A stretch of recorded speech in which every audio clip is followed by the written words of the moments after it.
barkada na si Rhea para ma-join and makisaya dito sa ating Star Nutri-Eskwela Tour.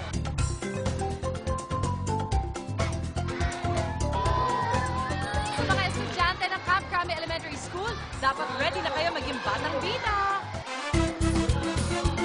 Pero bago ang lahat, makakasama natin si Coach Ronnie Magsano na, of course, sasabihin tayo tungkol sa proper nutrition at ang kahalagahan ng pagkain ng masustansyang almusal. Hi, Coach! Hello. Ano ba ang dapat inaalmusal ng mga bata? Siyempre dapat para sa mga kabataang mag-aaral at sa mga kabataan sa ating lipunan, ang Star Rice ay napakamahalaga. Ako'y naniniwala na ang malalakas na pangatawan ay makakatulong sa matibay na pag-iisip. Hindi lang mga talent na sinubukan sa mga kids, ha? Kundi pati na rin ang kanilang talino. At dahil nga batang star sila, marami silang special talent at siyempre matatalino. Tulad na lang ating batang star na si Rhea May Ilaw. Rhea? Grabe Ate Susie, maaga pa lang ang taas na ng energy level ng mga bata dito sa Camp Crame Elementary School. Uy, Rhea!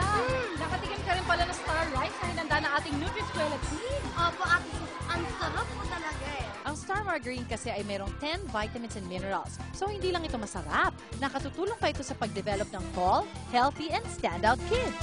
Gaya mo, Rhea, di ba? Kaya yung mga mommies at mga kids out there, abangan nyo ang mga susunod pang skwelang bibisitahin namin dito sa Star Nutri-Eskwela Tour. At lagi tatandaan, iba na ang matangkad, iba na ang batang star.